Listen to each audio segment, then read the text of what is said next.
Every night before sleep, your body sends you signals that most people over 65 ignore, and in Japan, where 90-year-olds still walk 2 miles without a cane before breakfast, they have a different answer to those signals. 6 simple movements done in under 12 minutes right before bed, and the data coming out of their longevity institutes shows joint pain dropping by margins you wouldn't believe, balance improving in ways that cut fall risk nearly in half, and sleep quality jumping so fast that people stop reaching for the bottle on the nightstand within 2 weeks. What they don't tell you is that the 6th movement, the one that takes 90 seconds and looks almost silly, rewires something deep in your nervous system that Western medicine barely mentions until you've already fallen twice. But here's the part that'll shock you. The 2nd movement on this list, the one Japanese physical therapists teach first to every senior recovering from a hospital stay, contradicts almost everything your doctor probably told you about stretching before bed. And that first contradiction, that reversal of what we've been taught for 40 years, it's exactly where we need to start because it explains why so many of us over 65 wake up stiff, shuffling to the bathroom like our hips forgot how to work, overnight. Before we go further, drop a comment right now and tell me how old you are and where you're watching from, because I want to know if you're waking up with that same stiffness, or if you're one of the lucky ones who still springs out of bed. Just your age and city, nothing more. Let's see how many of us are dealing with this. Now here's what happens to your body after 65 that nobody explains in plain English. Your fascia, that's the thin cling wrap of tissue that surrounds every muscle, it gets sticky when you stay still for hours. Think of it like honey left on the counter overnight. It thickens, it grabs, it makes everything harder to move. And when you lie flat in bed for 7 or 8 hours barely shifting position, that fascia glues itself into whatever shape you held all night. Then you try to stand up and your body has to rip through that stickiness just to take a step. That's the shuffle. That's the morning stiffness. That's why the first 5 minutes of your day feel like you aged another decade while you slept.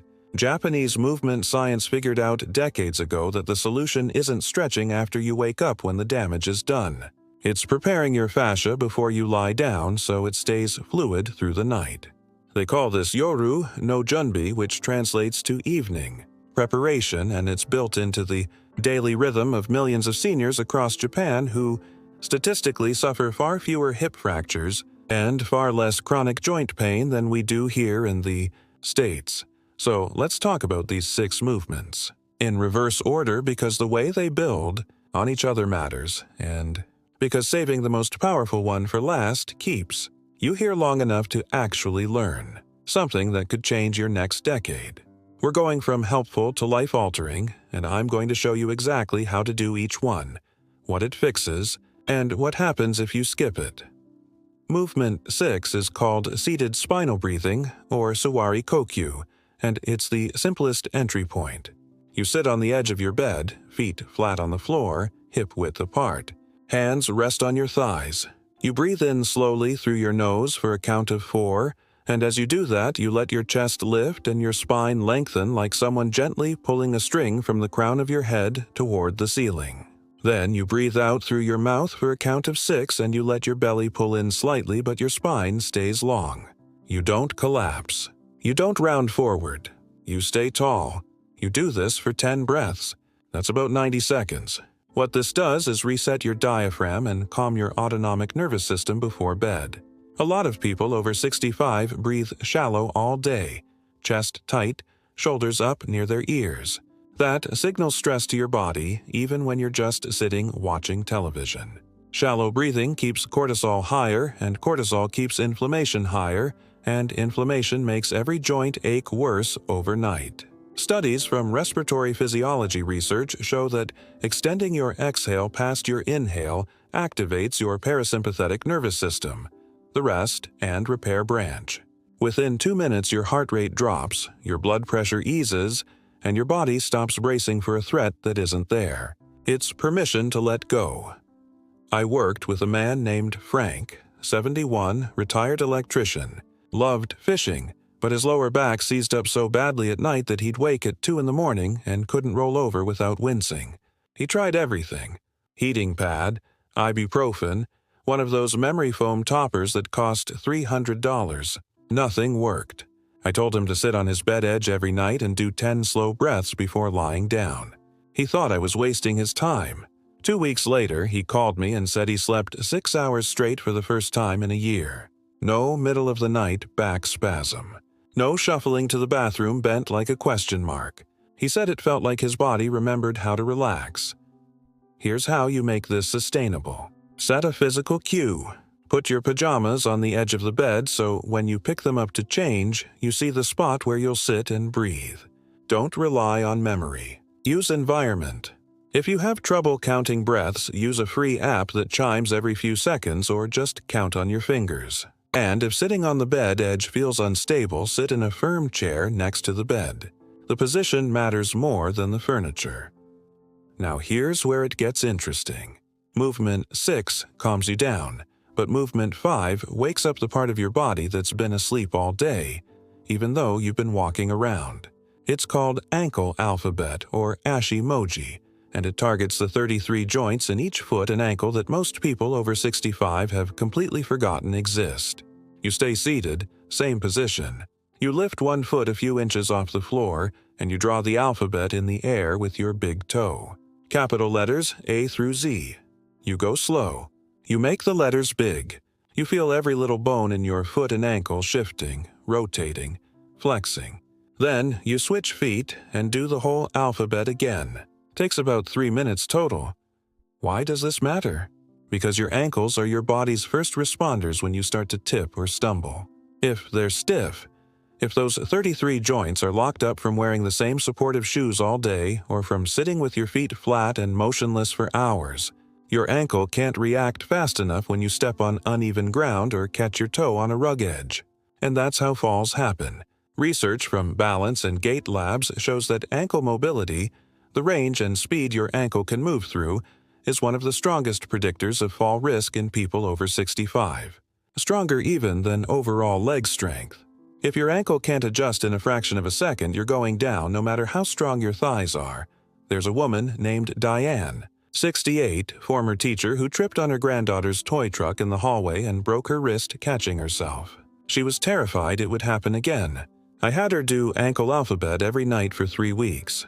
At first, she could barely make it past the letter M without her foot cramping. But by week 3, she was drawing full sentences in the air. She told me she felt more stable walking to the mailbox, more confident on stairs, like her feet were actually paying attention to the ground again. That wrist healed fine and she hasn't fallen since. Here's the modification if you have arthritis or past ankle injuries. Make smaller letters. Draw lowercase instead of uppercase. Or just draw circles, 10 one direction, then 10 the other direction, each foot. The goal is movement variety, not size. And if your foot cramps stop, shake it out gently, then start again. Cramps mean those muscles haven't been asked to work in a long time.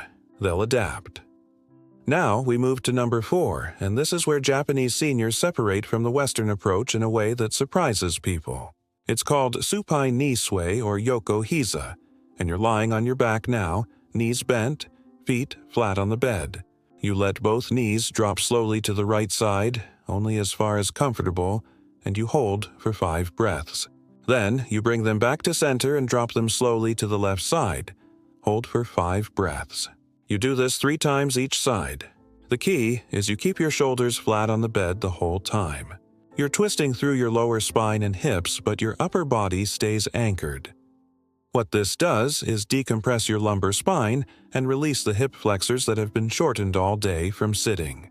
Most people over 65 sit more than they walk. Sitting tightens the front of your hips, the psoas and iliacus muscles, and tight hip flexors pull your pelvis forward, which arches your lower back, which compresses the joints between your vertebrae. You lie down, and that compression stays locked unless you actively unwind it. The knee sway gives your spine permission to rotate gently, which pumps fluid back into the discs and lets the muscles on either side of your spine let go. Physical therapy literature shows that gentle rotational stretches before bed can reduce morning stiffness scores by 30 to 40% within 1 week in older adults. I had a client named Robert, 73, retired postal worker, who described his lower back as feeling like a rust grate every morning. He couldn't bend over to tie his shoes without holding onto a chair. I taught him supine knee sway and told him to breathe slowly while his knees were dropped to each side. Really let gravity do the work instead of forcing anything. After 10 days, he sent me a photo of himself tying his shoes standing up. No chair, no groaning. He said it was the first time in 5 years he didn't feel like his spine was fused solid. Here's the critical safety note. If you have severe spinal stenosis or a history of herniated discs, check with your physical therapist before doing any twisting movement. For everyone else, move slowly, stop if you feel sharp pain, and never force your knees to touch the bed. Comfortable range is enough. And if your knees feel heavy or your hip clicks, try putting a pillow between your knees while you sway. It reduces the leverage and makes the stretch gentler. Let me ask you something. Have you ever tried stretching before bed and felt worse the next morning? Drop a comment and tell me yes or no, because a lot of people get this wrong, and I want to know how common it is. Movement 3 is the one that fixes. What most people don't realize is broken until they fall in the bathroom at night. It's called single leg standing balance or Katashi Tai Chi, and yes, you do this right before bed, even though it sounds like the opposite of winding down. You stand next to your bed or a sturdy dresser, something you can touch lightly for safety. You shift your weight onto your right foot and lift your left foot just an inch or two off the floor. You don't have to lift your knee high, just break contact with the ground. You hold that position for 30 seconds. Then you switch legs. You do 2 rounds each side. If 30 seconds is too long, start with 10 and build up. Why is this so important right before sleep? Because your proprioception, that's your body's sense of where it is in space, degrades throughout the day from fatigue and from lack of challenge. By nighttime, your balance system is at its worst. And nighttime is when most serious falls happen.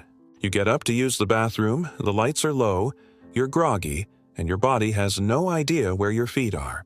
Single leg standing recalibrates your proprioceptive system right before you need it most. It wakes up the tiny stabilizer muscles in your feet, ankles, hips, and core. It tells your brain, hey, we still need to know how to stand on one foot because in a few hours we might have to do it in the dark on the way to the toilet. Data from fall prevention studies shows that people over 65 who practice single leg, standing for even 1 minute a day, reduce their fall risk by up to 45% over 6 months.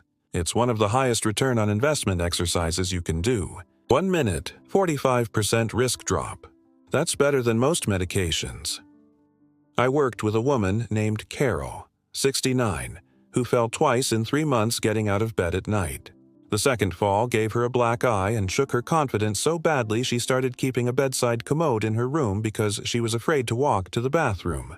I had her do single leg standing every night, just 10 seconds per side at first because that's all she could manage without grabbing the wall. Within a month, she was up to 30 seconds and she told me she felt steady enough to walk to the bathroom again. She got rid of the commode.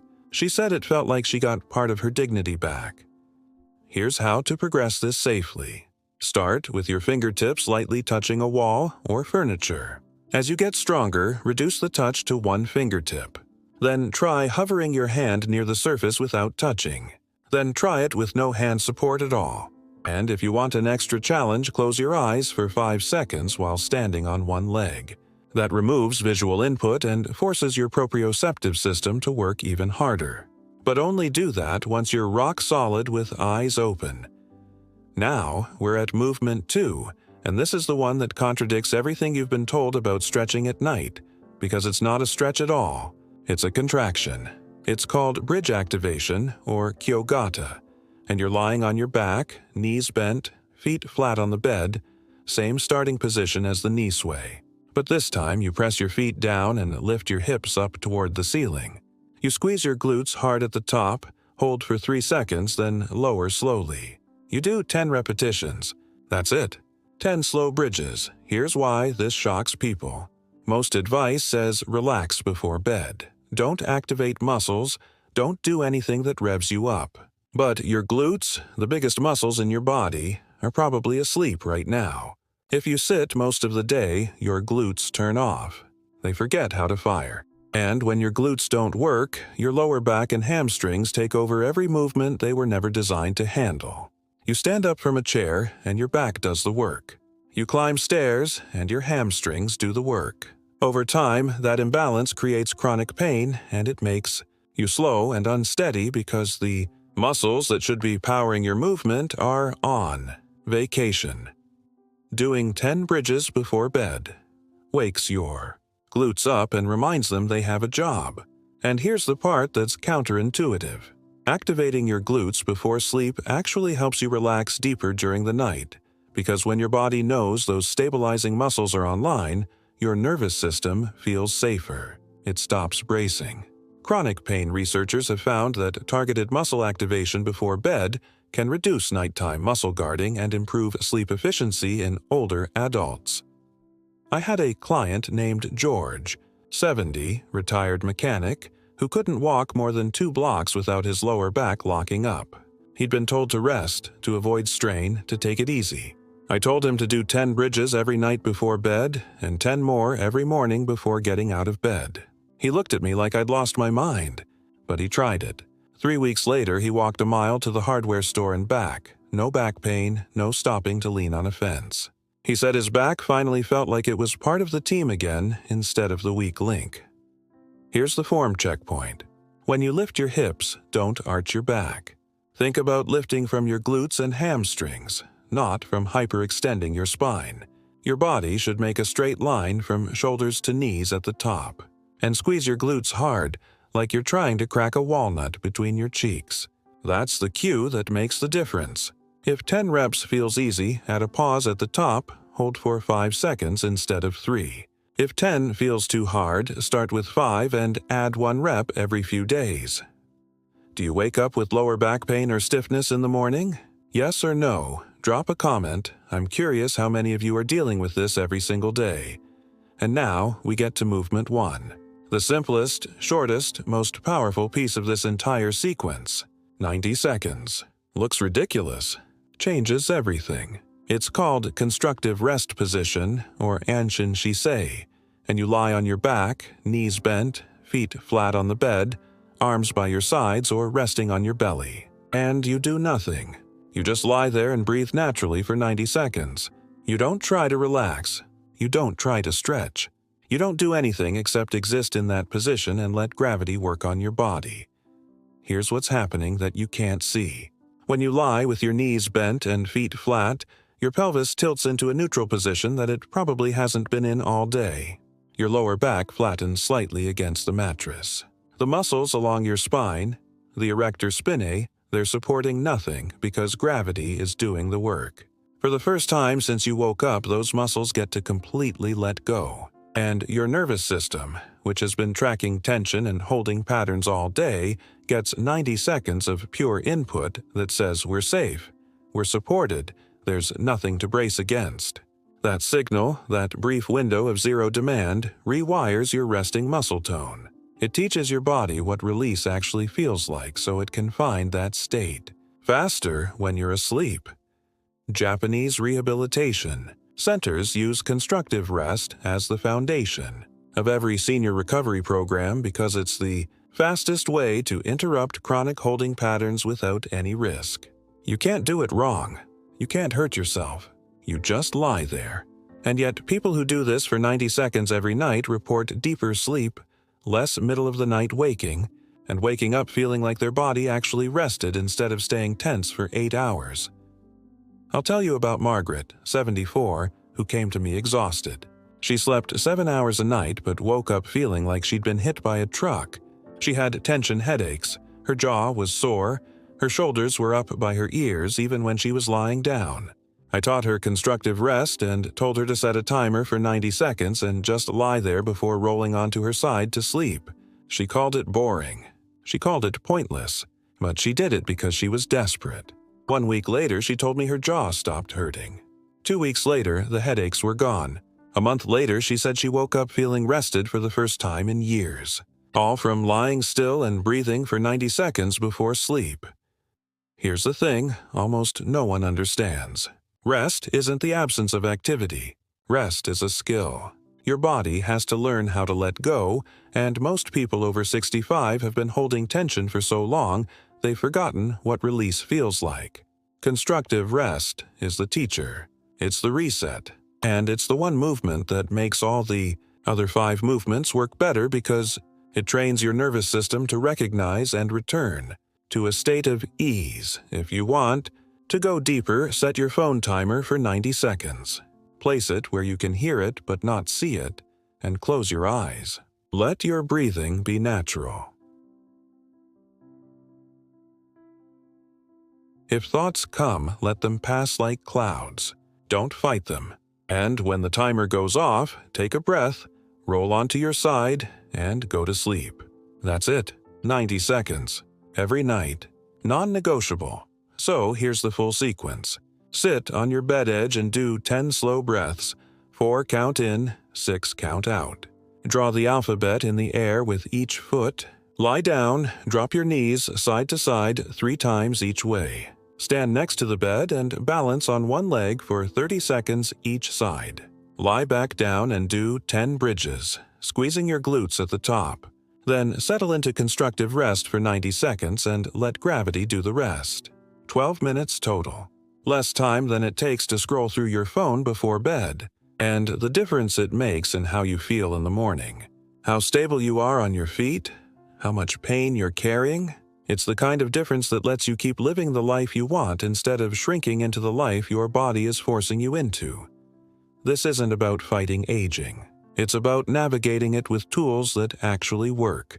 The Japanese figured this out decades ago, and the data backs it up. Lower fall rates, better mobility scores, longer independence. It's not genetics. It's not luck. It's 12 minutes before bed, 6 movements, done consistently. That's the whole game. Which one of these 6 movements are you going to try tonight and why? Tell me in the comments because I want to know what resonated with you and I want to hear how it goes.